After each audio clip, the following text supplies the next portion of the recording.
one knee on the ground and both hands on his cannock.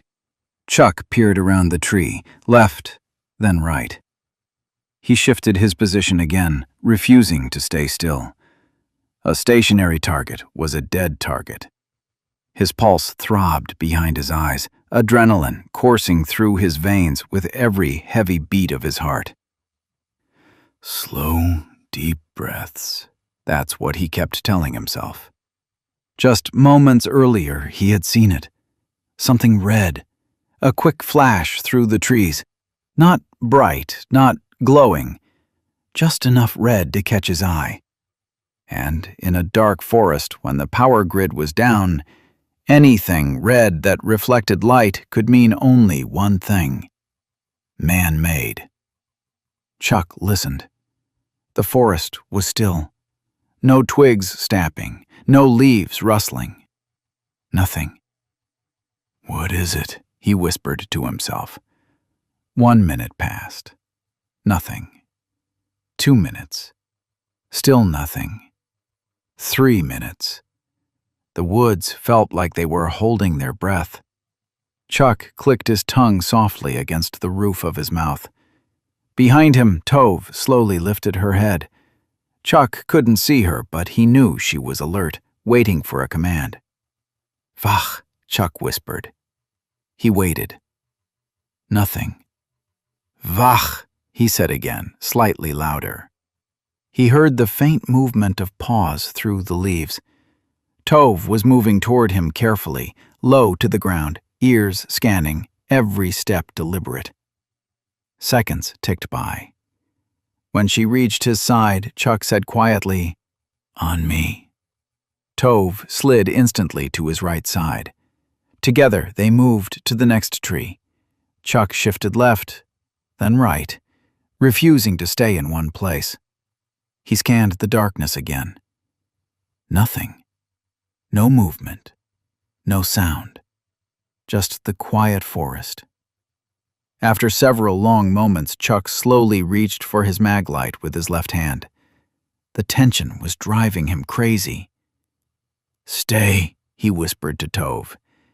He stepped slightly to the left of the tree and clicked the light on. A bright LED beam cut through the darkness, lighting the forest 30 to 40 feet ahead. Nothing. Chuck muttered under his breath. Son of a biscuit. He swung the beam to the right, and there it was again, that red reflection. What in the wild world of Kentucky? Chuck rushed forward, weapon up and ready for a fight. The object was partially covered with branches. He swept the light back and forth, trying to confuse whoever might be hiding there. But when he reached it, the truth appeared in the beam. A mountain bike. And behind it, a small trailer. Chuck called quietly, "Tove," sighed. She moved immediately to his right. Chuck switched his headlamp to low power and began pulling the branches away from the bike. As the frame came into view, he examined how it had been secured. Through the spokes of the front tire ran a heavy chain inside a black sheath. Printed across it were the words, "Indestructible." The chain was secured with a large padlock. Another chain ran through the rear tire and one of the trailer wheels. It looked formidable, but Chuck knew exactly what to do. As he leaned closer, he noticed a small Ziploc bag taped to the frame with strips of 100-mile-an-hour tape. Inside was a folded piece of paper. Chuck peeled the bag free and walked back to his pack to retrieve his padlock shims. Sitting down, he opened the bag and unfolded the note. It read, "To whom it may concern. I'm on the PCT and will be back mid-August for the bike. Please don't damage my bike. Thank you, Carl B." Chuck stared at the letter for a moment. Then he looked back at the bike. He sat there quietly, wrestling with the decision. Finally, he bowed his head. "Adonai," he whispered, "I need your wisdom here." He asked if the bike had been placed there for him, something that might help him reach his family faster.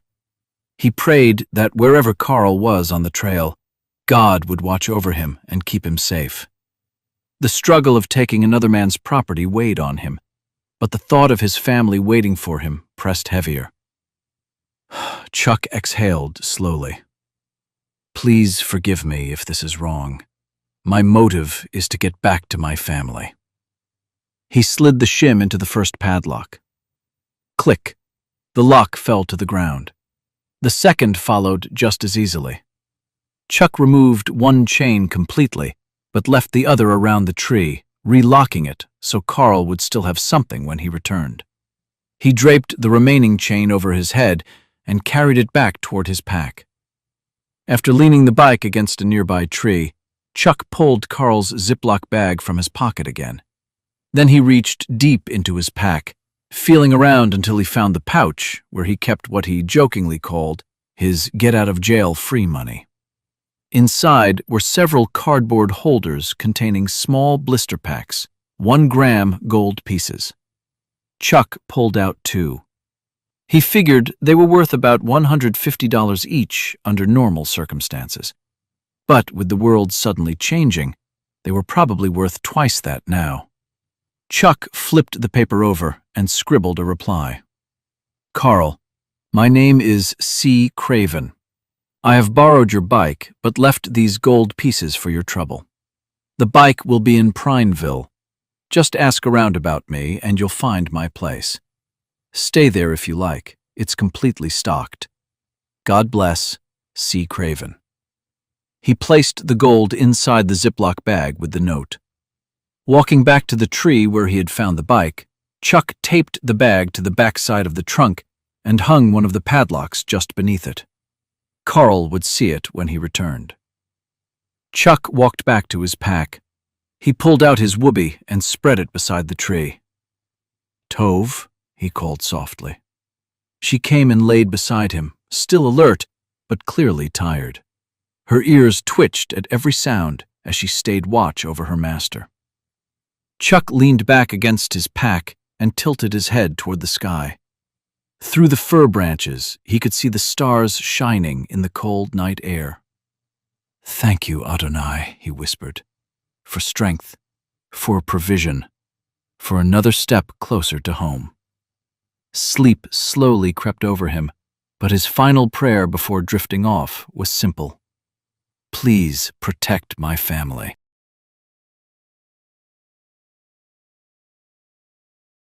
Chapter 6 reminds us that even the most prepared person must ultimately trust in Adonai. Chuck had spent years preparing, training his body, organizing his gear, and thinking through countless scenarios. Preparation mattered. It gave him the ability to endure hardship and move forward when others might freeze. But preparation alone cannot carry a man all the way home. When Chuck found the bicycle hidden in the woods, he didn't act out of impulse. He paused. He prayed.